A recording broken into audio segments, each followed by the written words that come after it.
कल्पना कीजिए एक ऐसे सफ़र की जो जिसे पूरा करने में शायद कुछ हफ्ते या ज़्यादा से ज़्यादा कुछ महीने लगने चाहिए थे। मतलब रास्ता एकदम सीधा था और मंजिल भी तय थी। हाँ, लेकिन वो सफर असल में दशकों तक खिंच गया, है ना? बिल्कुल, पीढ़ियां गुजर गई उसमें। और दिलचस्प बात यह है कि ये कोई तकनीकी खराबी या नक्शा खो जाने की वजह से नहीं हुआ था। अच्छा, तो फिर वजह क्या थी? वजह ये थी कि उस सफ़र पर निकले लोग लगातार शिकायत कर रहे थे। वे हर छोटी-छोटी बात पर बस बड़बड़ा रहे थे। ओ, समझ गई। आप उस बहुत ही पुराने ऐतिहासिक रूपक की बात कर रहे हैं। मिस्र से उस वादा किए गए देश, यानी प्रॉमिस लैंड तक की यात्रा का। एकदम सही पहचाना आपने। लेकिन ये महज एक कहानी नहीं है। ये मानव मनोविज्ञान का मतलब हमारी साइकोलॉजी का एक बहुत बड़ा और कड़वा सच है। वाकई? क्योंकि सफलता के रास्ते में आने वाली बाधाएं अक्सर कोई पहाड़ या बाहरी दुश्मन नहीं होती। हाँ, वे तो हमारे अपने दिमाग के भीतर पलने वाली अदृश्य आदतें होती हैं।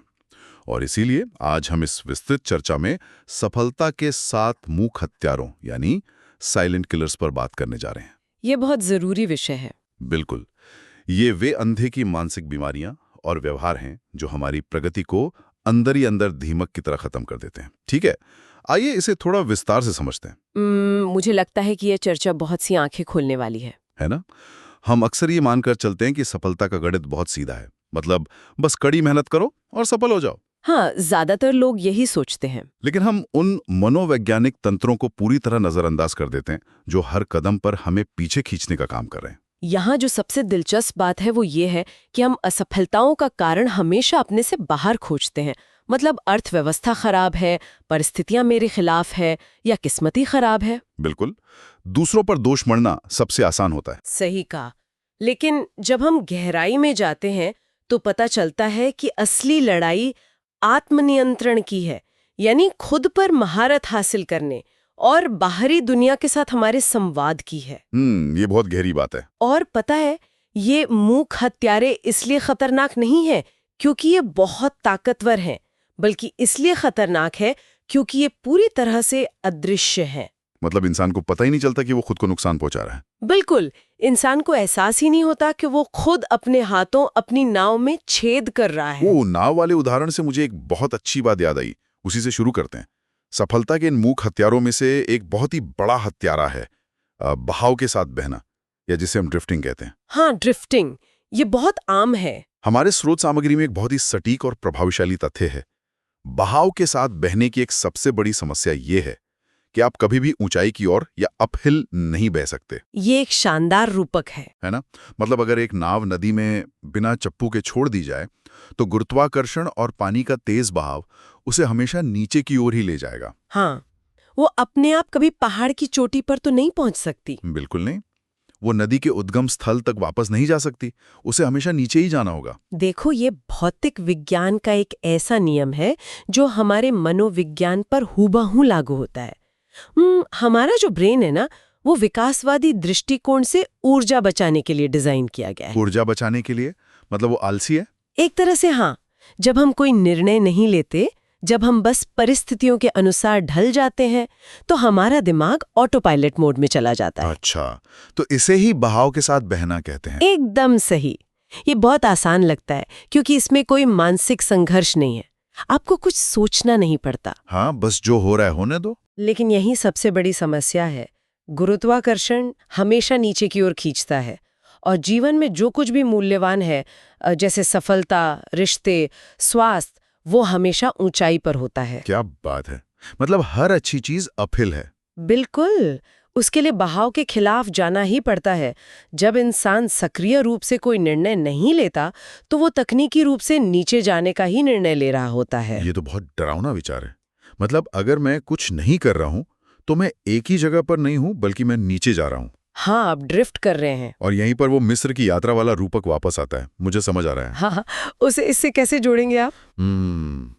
बहाव के साथ बहने की इस आदत को सबसे ज्यादा ताकत मिलती है बड़बड़ाने या शिकायत करने से। बिल्कुल, शिकायत करना एक बहुत बड़ा कारक है। जो लोग हर छोटी छोटी बात पे शिकायत करते हैं, वो असल में क्या कर रहे हैं?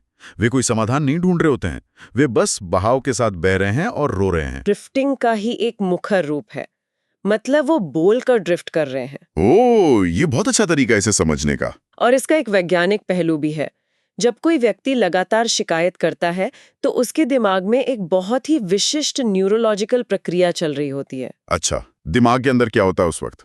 मस्तिष्क का वो हिस्सा जो समस्या समाधान और रचनात्मकता के लिए जिम्मेदार है, वो काम करना बंद कर देता है। मतलब क्रिएटिविटी खत्म हो जाती है। हाँ, और इसके बजाय दिमाग का जो खतरा और डर पहचानने वाला हिस्सा है, एमिगडाला, वो सक्रिय हो जाता है। ओ बाप रे, तो वो इंसान लगातार एक डर की स्थिति में रहता है। बिल्कुल। जब आप बार बार कहते हैं कि यार ये काम बहुत मुश्किल है या मेरे साथ ही ऐसा क्यों होता है, तो आप अपने दिमाग की वायरिंग को बदल रहे होते हैं। मतलब हम खुद अपने दिमाग को हैक कर रहे हैं, लेकिन उल्टे तरीके से। एकदम सही। आप उसे इस तरह बदल रहे हैं कि वो अवसरों के बजाय केवल बाधाओं को देखने लगता है। और इसीलिए वो मिस्र वाला रूपक इतना सटीक है। शिकायत करने से बाहरी परिस्थितियां नहीं बदलती, बल्कि आपकी खुद की क्षमता कम हो जाती है। हाँ, समस्या से निपटने की ऊर्जा ही नहीं बचती, जो मुश्किल शायद कुछ दिनों में पार की जा सकती थी, वो सालों तक खिंच जाती है। क्योंकि आपकी ऊर्जा शिकायत करने में ही खत्म हो गई। शिकायत करना उस नदी के बहाव को दुगना तेज कर देता है जो आपको नीचे धकेल रही है। ये वाकई एक बहुत ही डरावनी तस्वीर है।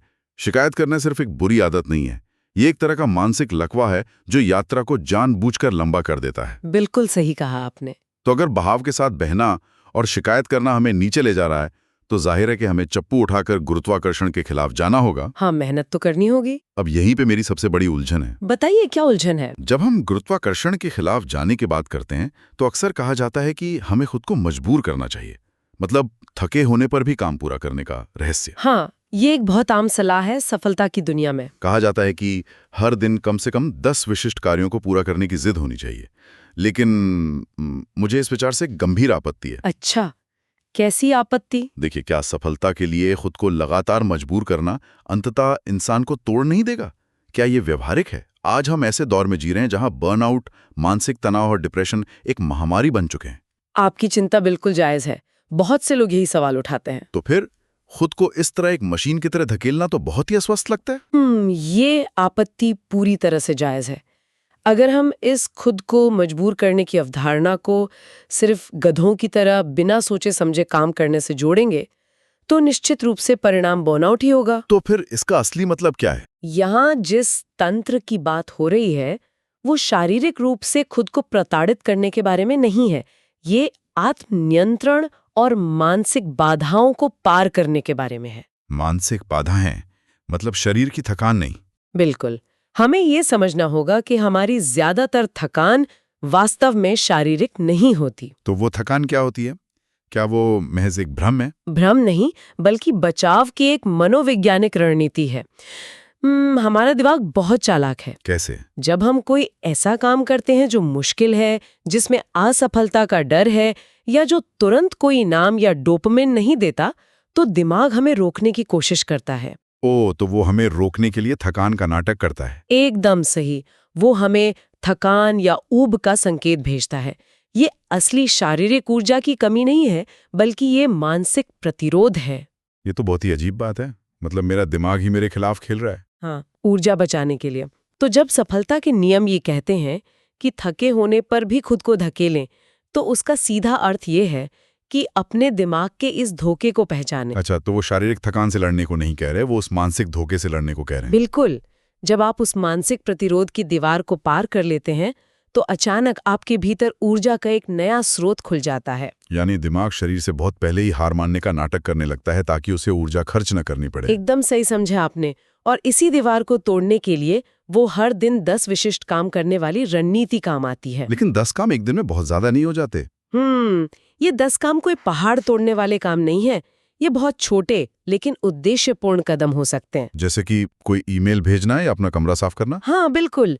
इसका विज्ञान ये है कि जब आप हर दिन जानबूझकर कुछ ऐसे काम पूरे करते हैं जिन्हें आपका दिमाग टालना चाहता था, तो आप ड्रिफ्टिंग की आदत को तोड़ रहे होते हैं। तो ये नियंत्रण वापस लेने का एक तरीका है। हाँ, आप अपने मस्तिष्क को एक नया संदेश भेज रहे होते हैं कि नियंत्रण आपके हाथ में है, ऑटो पायलट के हाथ में नहीं। ये बहुत शक्तिशाली है। हमारे स्रोतों में एक बहुत ही शक्तिशाली विचार है कि आप एक दिन में अपनी पूरी जिंदगी ठीक कर सकते हैं। एक दिन में? ये तो थोड़ा अतिशोक्ति लग रहा है। सुनने में ऐसा ही लगता है, लेकिन इसका मतलब ये नहीं है कि 24 घंटे में आपके सारे कर्ज खत्म हो जाएंगे या आप दुनिया के सबसे सफल इंसान बन जाएंगे। तो फिर इसका क्या मतलब है? इसका अर्थ ये है कि जिंदगी बदलने के लिए जो निर्णय लेना होता है, जो मानसिकता में बदलाव लाना होता है, वो एक ही दिन में बल्कि एक ही पल में होता है। वो पल जब आप तय करते हैं कि बस अब और नहीं। बिल्कुल, वो पल जब आप तय करते हैं कि अब आप बहाव के साथ नहीं बहेंगे। ये नजरिया तो पूरी तरह से बात को पलट देता है। ये खुद को शारीरिक रूप से तोड़ने के बारे में नहीं है, बल्कि उस कमजोर, आराम पसंद आवाज को चुप कराने के बारे में है। हाँ, ये आत्मा अनुशासन का एक उच्च स्तर है। लेकिन चलिए मान लेते हैं कि किसी ने अपने भीतर के इस युद्ध को जीत लिया। उसने अपनी मानसिक थकान को पार करना सीख लिया। ठीक है, मान लिया। लेकिन इसके बाद एक दीवार और आती है, और वो दीवार बाहरी दुनिया है। बाहरी दुनिया जो तरह तरह के लोगों से भरी पड़ी है। हाँ, और इंसान एक सामाजिक प्राणी है, इसलिए इस दीवार से टकराना तो तय है। बिल्कुल। और यहाँ ये बात और भी ज्यादा दिलचस्प हो जाती है, क्योंकि आप अपनी मानसिकता, अपनी थकान, अपने फोकस को तो नियंत्रित कर सकते हैं, लेकिन आप उन लोगों को नियंत्रित नहीं कर सकते जो आपके आसपास हैं। ये सबसे बड़ी चुनौती होती है ना? महान दार्शनिक आर्थर शोपेनहावर ने एक बहुत ही तीखा लेकिन जरूरी सवाल उठाया था। अच्छा, क्या सवाल था वो? उनका सवाल था कि एक बुद्धिमान व्यक्ति मूर्ख लोगों के साथ कैसे व्यवहार करता है। ये तो हम सबकी रोजमर्रा की जिंदगी का हिस्सा है। बिल्कुल। हम सभी के जीवन में ऐसे लोग होते हैं जो तर्क नहीं समझते, जो हमेशा अनावश्यक ड्रामा पैदा करते हैं, या जो अपनी अज्ञानता को ही अपना सबसे बड़ा हथियार मानते हैं। सही कहा।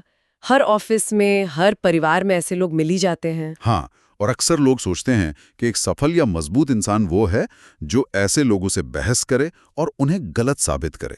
अगर हम इसे व्यापक नजरिए से जोड़कर देखें, तो मूर्खों से बहस करना नेतृत्व की सबसे बड़ी विफलताओं में से एक है। विफलता? मतलब बहस करना कमजोरी है? बिल्कुल। शोपेनहावर का दर्शन इस मामले में बहुत स्पष्ट है। मूर्खता या अज्ञानता से निपटना आपके अहंकार या ईगो का विषय नहीं होना चाहिए। तो फिर ये किस चीज का विषय है? ये पूरी तरह से आपकी ऊर्जा के संरक्षण की रणनीति है। ऊर्जा बचाना, फिर से वही बात आ गई। हाँ, जब एक बुद्धिमान व्यक्ति किसी ऐसे इंसान से बहस करने उतरता है जो तर्क को समझने की क्षमता या नियत ही नहीं रखता, तो वो बहस विचारों का आदान प्रदान नहीं रह जाती। तो वो क्या बन जाती है? वो एक भावनात्मक युद्ध बन जाता है। लेकिन अगर आप उन्हें गलत साबित नहीं करेंगे, तो क्या ये हार मान लेना नहीं हुआ? मतलब क्या वे ये नहीं सोचेंगे कि वे सही थे और आप डर गए? उन्हें ये सोचने दीजिए, इससे क्या फर्क पड़ता है? लेकिन अंदर से बुरा तो लगता है ना कि वो जीत गया। यही तो ईगो है। सफलता का मनोविज्ञान यही सिखाता है कि आपका उद्देश्य दुनिया के हर इंसान को ठीक करना नहीं है। हाँ, मेरा उद्देश्य तो अपनी मंजिल तक पहुंचना है। बिल्कुल। जब लोग बेतुकी बहस करते हैं, तो उनके पीछे एक मनोवैज्ञानिक तंत्र काम कर रहा होता है। वे किसी विचार की रक्षा नहीं कर रहे होते, वे अपनी पहचान और अपने अहंकार की रक्षा कर रहे होते हैं। ओह, तो वो लॉजिक पर नहीं, इमोशन पर लड़ रहे हैं। एकदम सही। और जब आप उनसे उलझते हैं, तो आप भी उनकी उस नकारात्मक ऊर्जा और ड्रामे के प्रभाव में आ जाते हैं। मनोविज्ञान में इसे इमोशनल कंटेजियन या भावनात्मक छूत की बीमारी कहा जाता है। छूत की बीमारी? मतलब उनका ड्रामा आपको भी बीमार कर देगा? बिल्कुल। एक सफल व्यक्ति ये जानता है कि उसका समय और उसकी मानसिक शांति दुनिया की किसी भी चीज से ज्यादा कीमती है। तो शोपेनहावर क्या सलाह देते हैं?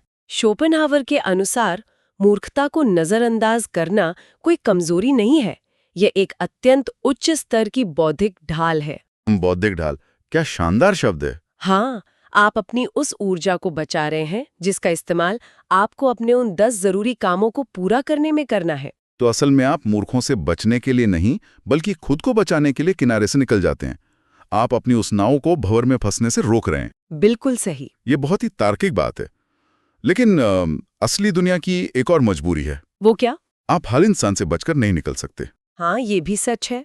व्यापार में, नौकरी में या लीडरशिप की भूमिकाओं में आपको जटिल और मुश्किल लोगों के साथ संवाद करना ही पड़ता है। बिल्कुल, आपको उनके साथ काम करना पड़ता है। और कई बार उनसे महत्वपूर्ण जानकारी निकालनी पड़ती है। और यहीं पर मेरे सामने एक ऐसा आंकड़ा है जिसने सच में मुझे चौंका दिया। वो आंकड़ा क्या कहता है? हमारे स्रोत में एक दावा है कि सिर्फ 13 मिनट के भीतर किसी व्यक्ति के संचार कौशल में 88% का सुधार किया जा सकता है। 88%? हाँ, ये तो बहुत बड़ा नंबर है ना? 88%। कोई भी कौशल महज 13 मिनट में इतना कैसे सुधर सकता है? ये सुनने में तो किसी चमत्कारिक विज्ञापन जैसा लगता है। हाँ, पहली बार सुनने में तो ऐसा ही लगता है। लेकिन जब मैंने इसके पीछे के विज्ञान को समझा तो इसने एक पूरी तरह से नई दुनिया खोल दी मेरे लिए। अच्छा, तो इसके पीछे का राज क्या है? ये 13 मिनट किसी जादू के बारे में नहीं है, बल्कि ये संवाद करने के तरीके में एक बहुत ही केंद्रित बदलाव के बारे में है। किस तरह का बदलाव? ये बोलने से ज्यादा सामने वाले से जानकारी उगलवाने की कला है। ओह, मैं समझ गई। ये संचार का एक पूरी तरह से अलग प्रतिमान या पैराडाइम है। बिल्कुल। ज्यादातर लोग संवाद का मतलब ये समझते हैं कि उन्हें अपनी बात कितनी अच्छी तरह रखनी आती है। वे बस अपनी बात थोपना चाहते हैं। हाँ, हम सब अच्छे वक्ता बनना चाहते हैं। लेकिन उच्च स्तरीय संचार, विशेष रूप से वो 88% सुधार वाला दावा, सुनने और सामने वाले को खोलने की कला पर निर्भर करता है। और यहीं पर CIA जैसी खुफिया एजेंसियों की एलिसिटेशन तकनीक की बात आती है। हाँ, एलिसिटेशन, ये एक बहुत ही शक्तिशाली मनोवैज्ञानिक टूल है। यह एक ऐसी तकनीक है जहां आप लोगों से इस तरह बात करते हैं कि उन्हें एहसास तक नहीं होता कि वे अपने रहस्य या महत्वपूर्ण जानकारी साझा कर रहे हैं। बिल्कुल, उन्हें लगता है बस एक सामान्य बातचीत चल रही है। वे बस बातचीत का आनंद ले रहे होते हैं और सब कुछ बता देते हैं। अब जब हम CIA और बिना बताए जानकारी निकालने की बात करते हैं तो मेरे मन में तुरंत एक सवाल आता है। क्या सवाल? क्या ये तकनीक अनैतिक या हेरफेर नहीं है? मतलब क्या ये मैनिपुलेशन नहीं है? हम अनिवार्य रूप से लोगों के दिमाग को हैक कर रहे हैं। इससे एक बहुत ही महत्वपूर्ण सवाल खड़ा होता है। एथिक्स का सवाल हमेशा जरूरी होता है। तो क्या ये गलत है? लेकिन इस मैनिपुलेशन के विचार को समझने के लिए हमें इसके पीछे के तंत्र को देखना होगा। एलिसिटेशन कोई काला जादू नहीं है। तो ये क्या है? ये केवल इस बात की गहरी समझ है कि इंसान स्वाभाविक रूप से कैसे प्रतिक्रिया करता है। जब हम किसी से सीधे सवाल पूछते हैं, जैसे तुम्हारे प्रोजेक्ट में क्या खराबी आई या तुमने वो काम क्यों नहीं किया, तो क्या होता है? सामने वाला डर जाता है। बिल्कुल, हमारा दिमाग तुरंत इसे एक खतरे के रूप में दर्ज करता है। वही एमिगडाला, जो दिमाग का अलार्म सिस्टम है, वो सक्रिय हो जाता है और व्यक्ति रक्षात्मक, लगे डिफेंसिव हो जाता है। एकदम सही। और जैसे ही कोई डिफेंसिव होता है, वो जानकारी छुपाने लगता है या बहाने बनाने लगता है। तो सीधे सवाल पूछना असल में जानकारी रोकने का सबसे पक्का तरीका है। ठीक कहा, सीधे सवाल एक दीवार खड़ी कर देते हैं और एलिसिटेशन इसका ठीक उल्टा करता है। एलिसिटेशन में क्या करते हैं फिर? ये सवालों का इस्तेमाल करने के बजाय प्रिजम्प्टिव स्टेटमेंट्स यानी अनुमानित बयानों का इस्तेमाल करता है। अनुमानित बयान मतलब मैं कुछ मानकर बात बोलूं? हाँ, ये मानव प्रकृति के एक बहुत ही बुनियादी नियम पर काम करता है। मनुष्य को सवालों के जवाब देने से ज्यादा दूसरों को सही करने में मजा आता है। दूसरों की गलती निकालने में? हाँ, इसे मनोवैज्ञानिक रूप से मान्यता प्राप्त करने की इच्छा कहते हैं। हर कोई खुद को समझदार साबित करना चाहता है। इसका कोई उदाहरण दे सकती हैं आप? बिल्कुल। मान लीजिए आप किसी से कहते हैं, मुझे लगता है कि आपके विभाग के पास इस समस्या को सुलझाने के लिए पर्याप्त बजट नहीं है। तो सामने वाला क्या कहेगा?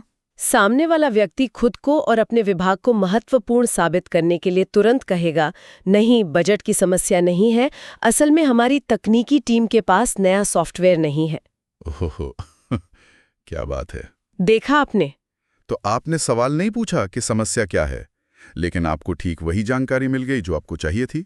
बिल्कुल। और सामने वाले को लगा कि वो महज आपकी गलतफहमी दूर कर रहा है। उसे डिफेंसिव होने की जरूरत ही महसूस नहीं हुई। ये तो सच में दिमाग को हैक करने जैसा है। और रही बात इसके अनैतिक होने की, तो ये तकनीक अपने आप में तटस्थ है। ये सिर्फ एक टूल है, जैसे कि चाकू। हाँ, चाकू से सब्जी भी काट सकते हैं और किसी को चोट भी पहुंचा सकते हैं। एकदम सही। एक सफल लीडर इस तकनीक का इस्तेमाल किसी को नुकसान पहुंचाने के लिए नहीं करता। तो वो इसका इस्तेमाल क्यों करता है? वो इसका इस्तेमाल इसलिए करता है क्योंकि वो जानता है कि रक्षात्मक रवैये के साथ कोई भी बातचीत रचनात्मक नहीं हो सकती। अगर लोग डरे हुए हैं तो वो सच बोलेंगे ही नहीं। बिल्कुल। जब आप लोगों को बिना डराए, बिना उन्हें कोने में धकेले, उनके मन की असली बात जान लेते हैं, तो आप बेहतर निर्णय ले सकते हैं। आप कॉन्फ्लिक्ट्स या संघर्षों को पैदा होने से पहले ही सुलझा सकते हैं। हाँ, और वो जो 13 मिनट का अभ्यास है वो इसी बात का है, अपने स्वाभाविक सवालों को बयानों में बदलना सीखना, ताकि लोग आपके साथ बातचीत में सुरक्षित महसूस करें। ये अद्भुत है। मतलब ये सिर्फ चालाकी नहीं है, ये एक तरह की गहरी सहानुभूति भी है, जहां आप सामने वाले की असुरक्षा को समझे बिना उस पर ट्रिगर नहीं दबाते। बिल्कुल, ये एम्पैथी का ही एक रूप है। तो इन सब का असल में क्या मतलब है? अगर हम इस पूरे परिदृश्य को एक साथ रखें जो हमने आज चर्चा की है। हाँ, एक सारांश हो जाए। हमने शुरुआत की थी उन 7 मूक हत्यारों के कंसेप्ट से जो हमें अंदर ही अंदर खोखला करते हैं। हमने देखा कि बहाव के साथ बहना और शिकायत करना कैसे हमारे दिमाग को असहाय स्थिति में फंसा देता है, और कैसे वो यात्रा को लंबा कर देता है। बिल्कुल। फिर हमने समझा कि असली थकान शरीर की नहीं बल्कि दिमाग की होती है, और उस मानसिक अवरोध को पार करना ही गुरुत्वाकर्षण के खिलाफ जाने का एकमात्र तरीका है। हाँ, वो जो 10 कामों वाली बात थी। एकदम सही। उसके बाद हमने शोपेनहावर के नजरिए से देखा कि कैसे अपनी ऊर्जा बचाने के लिए मूकता से उलझने से बचना जरूरी है। ये ईगो की नहीं, फोकस की बात है। बिल्कुल, अपनी मानसिक शांति को बचाना। और अंत में संचार का वो मास्टर क्लास, सीधे सवालों से लोगों को रक्षात्मक बनाने के बजाय मानव मनोविज्ञान का उपयोग करके जानकारी को सतह पर लाना, एलिसिटेशन तकनीक के जरिए। हाँ, तो निष्कर्ष ये निकलता है कि सफलता सिर्फ एक लक्ष्य नहीं है, ये अपनी आंतरिक ऊर्जा और बाहरी दुनिया के बीच लगातार संतुलन बनाने का एक बहुत ही सक्रिय और सचेत विज्ञान है। ये एक बहुत ही सटीक निष्कर्ष है। ये पूरा विज्ञान हमें ये सिखाता है कि जो चीजें हमें रोक रही हैं, वे अक्सर दिखाई नहीं देती। हाँ, वो सब अदृश्य हैं। वे हमारी सोच के पैटर्न में, हमारे बात करने के तरीके में और हमारे रोजमर्रा के छोटे छोटे विकल्पों में छिपी होती हैं। बिल्कुल सही कहा। लेकिन इस पूरी गहरी चर्चा के बाद मेरे मन में एक विचार उभर रहा है, एक ऐसा सवाल जो इन सभी सिद्धांतों की सफलता के पार जाता है और जिस पर शायद श्रोताओं को खुद विचार करना चाहिए। वो विचार क्या है? देखो, अगर सफलता का ये पूरा ढांचा इस बात पर टिका है कि हम अपनी भावनाओं और थकान को पूरी तरह नियंत्रित कर लें, अपनी ऊर्जा बचाने के लिए बेवकूफियों से खुद को पूरी तरह अलग कर लें, हाँ, और संचार की ऐसी मनोवैज्ञानिक तकनीकों में महारत हासिल कर लें जिससे हम दूसरों से उनकी जानकारी के बिना सब कुछ उगलवा सकें, तो क्या समस्या है इसमें? समस्या यह है कि क्या ये अत्यधिक नियंत्रण अंततः हमें सच्चे, कच्चे और स्वाभाविक मानवीय रिश्तों से दूर कर देता है? ओह, मतलब क्या हम रोबोट बन जाते हैं? हाँ, क्या हर बातचीत को एक शतरंज के खेल की तरह देखना हमें एक कैलकुलेटिंग मशीन बना देता है? ये तो सोचने वाली बात है। विपरीत, मानव मनोविज्ञान और अपनी खुद की कमजोरियों की इतनी गहरी समझ हमें दुनिया के साथ एक पूरी तरह से नए, अधिक सहानुभूतिपूर्ण और गहरे स्तर पर जुड़ने की शक्ति देती है। मतलब जब हम लोगों के डर को समझ जाते हैं। बिल्कुल, जब आप लोगों की असुरक्षाओं और रक्षात्मक तंत्र को समझ जाते हैं, तो शायद आप उनसे ज्यादा प्रामाणिक तरीके से प्यार भी कर सकते हैं। ये एक ऐसा द्वंद्व है जिसका उत्तर हर व्यक्ति को अपने जीवन के अनुभव से ही खोजना होगा।